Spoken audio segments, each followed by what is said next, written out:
अस्सलामुअलैकुम and welcome back to my YouTube channel. कैसे हैं आप सब लोग? आई होप आप सब ठीक ठाक होंगे, खैरियत से होंगे। सो गाइस, फाउंडेशन से रिलेटेड आपने आज तक जितनी भी वीडियोस देखी होंगी उनमें यही बताया जाता है कि कौन सा फाउंडेशन किस पे सूट करेगा, कौन सा ब्रांड अच्छा है, कौन सा ब्रांड लें, कौन सा शेड नंबर लें, अपना शेड कैसे सेलेक्ट करें, कौन सा फाउंडेशन कैसा है, कौन सा ब्रांड कैसा है।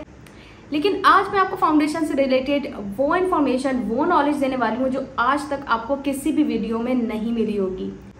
और आज की वीडियो देखने के बाद आप किसी भी ब्रांड, शेड, फाउंडेशन कंपनी के मोहताज नहीं रहेंगे। So without dragging the intro, फटाफट से वीडियो को स्टार्ट करते हैं। लेकिन उससे पहले आपने चैनल को सब्सक्राइब कर लेना है अगर आपने अभी तक नहीं किया। मैं जब भी अपनी मेकअप क्लासेस या वर्कशॉप कंडक्ट करती हूँ या जो भी मेरे स्टूडेंट्स हैं वो भी ये बात जानते हैं कि मैं सबसे ज्यादा जिस चीज पे एम्फसाइज करती हूँ कि मैं ऐसी नॉलेज दूं जिसके बाद आप किसी भी ब्रांड, कंपनी या शेड के मोहताज ना रहें और आप अपने काम में इतने एक्सपर्ट हो जाएं कि लिमिटेड प्रोडक्ट्स के साथ या किसी और की भी प्रोडक्ट के साथ आप किसी भी स्किन टोन पे, किसी भी स्किन टाइप पे बहुत इजीली काम कर सकें। सो फाउंडेशन से रिलेटेड आज जो मैं पॉइंट्स आपको बताने वाली हूँ वो जानने के बाद आप भी ये काम बहुत इजीली कर सकते हैं। तो सबसे पहले बात करते हैं फाउंडेशन की टाइप के बारे में। ये तो आपने सुना ही होगा कि फला फाउंडेशन ड्राई स्किन के लिए अच्छी है और ऑयली स्किन के लिए ये फाउंडेशंस बहुत अच्छी हैं या परफेक्ट हैं। So basically it's all about formulation and texture. तो सबसे पहले आपको ये समझना है कि इन सारी फाउंडेशन की टाइप्स में इनकी फॉर्मुलेशन और टेक्सचर में क्या डिफरेंस है। जनरली मार्केट में फाउंडेशन 3 टाइप्स की मिलती है, for dry skin, for oily skin, for all skin type. सबसे पहले हम बात करते हैं ड्राई स्किन फाउंडेशन के बारे में। ड्राई स्किन के लिए जो फाउंडेशंस बनाए जाते हैं उसकी कंसिस्टेंसी थिन होती है as it contain hydrating element जो उसको लाइट वेट और नरिशिंग बनाते हैं, जिसकी वजह से वो बहुत इजीली, एफर्टलेसली ब्लेंड हो जाता है, साथ ही स्किन को बहुत अच्छी तरीके से हाइड्रेट करता है, जिससे ड्राई और क्रैकी स्किन को ग्लोई और ल्यूमिनस इफेक्ट मिलता है। Now let's talk about the foundations for oily skin.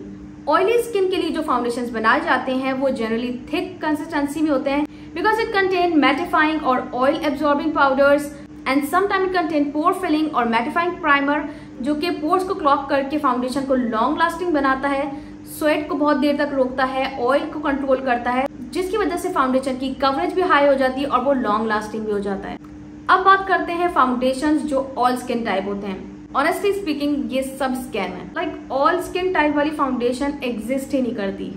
इसका सीन कुछ ऐसा है कि ऑयली और ड्राई स्किन फाउंडेशन के थोड़े थोड़े एलिमेंट्स को मिला के एक बीच का फाउंडेशन बना दिया जाता है जो कि ना ही वो ड्राई स्किन पे पूरी तरीके से सूट कर पाता है, ना ही वो ऑयली स्किन पे सूट कर पाता है। ऑल स्किन टाइप वाली फाउंडेशन में कुछ एलिमेंट्स ऑयली स्किन वाले होते हैं जो समटाइम्स ड्राई स्किन पे सूट कर जाते हैं, समटाइम्स नहीं करते। लाइक वो फाउंडेशन ऐसा कोई फाउंडेशन बन जाता है कि ड्राई स्किन वाले उसको सिर्फ गर्मियों में यूज कर सकते हैं, वो सर्दियों में उसको यूज करने का सोच भी नहीं सकते क्योंकि उसमें वो एलिमेंट भी हैं कुछ परसेंट जो ऑयली स्किन के लिए होते हैं, मैटिफाइंग पाउडर वगैरह जो ऑयल कंट्रोल करते हैं। अब ड्राई स्किन वाले सर्दियों में जब वो यूज कर रहे होते हैं तो उनका अपना ही ऑयल वैसे ही ड्राई हो रहा होता है, तो हल्का फुल्का भी जो उनके पास ऑयली स्किन के एलिमेंट्स जाते हैं तो उसको और ड्राई आउट कर देते हैं उनकी स्किन को।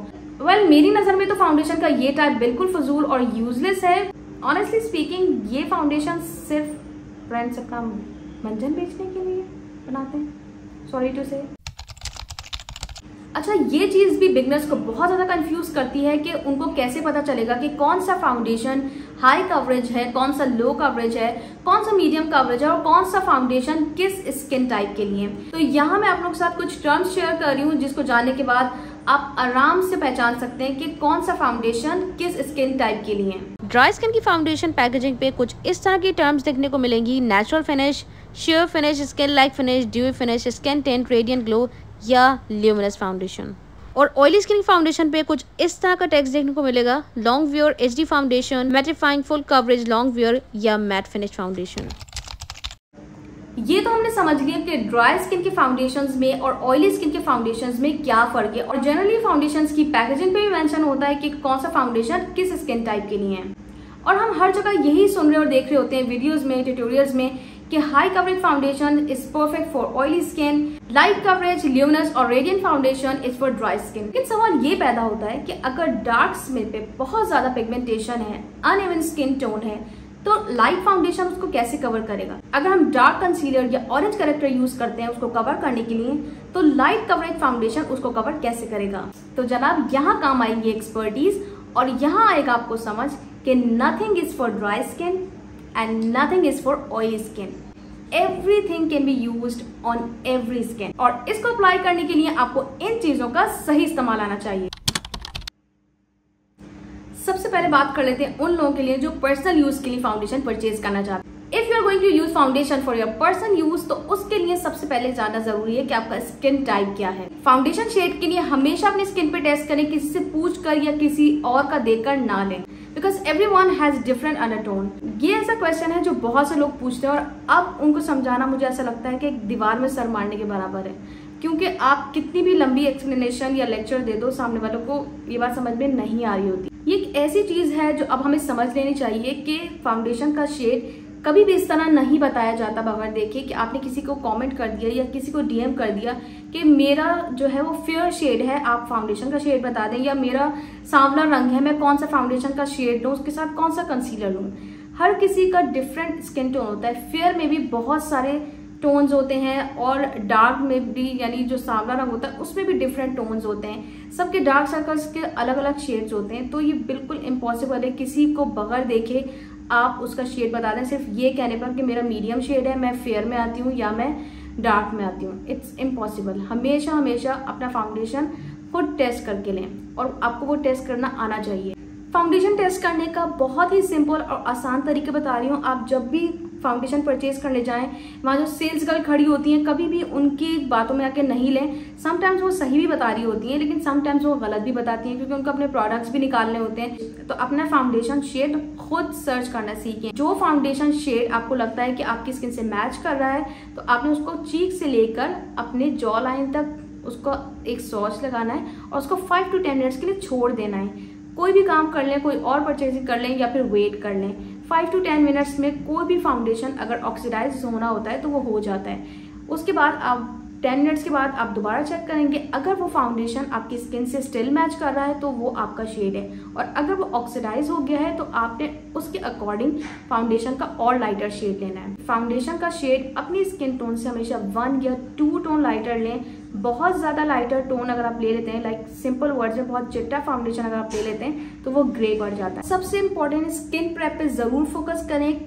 Now let's talk about the professional user. वो लोग जो फाउंडेशंस खरीदना चाहते हैं, प्रोफेशनल काम शुरू करना चाहते हैं, बिगनर्स हैं, तो उन लोगों को कौन से फाउंडेशंस लेने चाहिए। जो बिगनर्स हैं, जिन्होंने अपना काम न्यू स्टार्ट किया है या वो as a professional makeup artist काम करना चाहते हैं, तो उनको ये चीज बहुत ज्यादा कंफ्यूज करती है कि हमने कौन से प्रोडक्ट पे इन्वेस्ट करना है, कितना इन्वेस्ट करना है, कौन सी चीज पे इन्वेस्ट करना सही है, कौन सी चीज पे इन्वेस्ट करना सही नहीं है।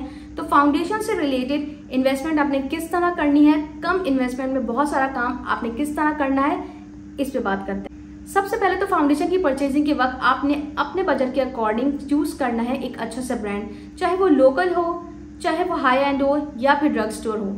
लेकिन ख्याल रहे कि वो फाउंडेशन हाई कवरेज ही होना चाहिए, क्योंकि हम हाई कवरेज फाउंडेशन को इजीली मीडियम कवरेज या फिर लाइट कवरेज फाउंडेशन बना सकते हैं। क्योंकि हाई कवरेज फाउंडेशन को हम एज अ हाई कवरेज भी यूज कर सकते हैं और उसको कन्वर्ट कर सकते हैं मीडियम और लो कवरेज फाउंडेशन में बहुत ही आसानी के साथ। अब बात कर लेते हैं शेड्स की, तो आपने सिर्फ 2 शेड्स परचेज करने हैं। एक बहुत ज्यादा फेयर यानी बहुत चिट्टा शेड आपने परचेज करना है और एक शेड आपने परचेज करना है बहुत ही डार्क फाउंडेशन और फेयर फाउंडेशन को मिक्स करके आप हजारों फाउंडेशंस बना सकते हैं। और इन फाउंडेशन से कैसे आप कंसीलर और करेक्टर भी क्रिएट कर सकते हैं, ये सब भी हम इंशाल्लाह जानेंगे अगली वीडियो में। तो आज के लिए इतना लेक्चर काफी है। जल्दी से वीडियो को लाइक और शेयर कर दें, और वीडियो अच्छी लगी तो कॉमेंट सेक्शन में जरूर बताएं। मिलते हैं नेक्स्ट वीडियो में, जब तक अपना ख्याल रखें और मुझे अपनी दुआ में याद रखें। अल्लाह हाफिज।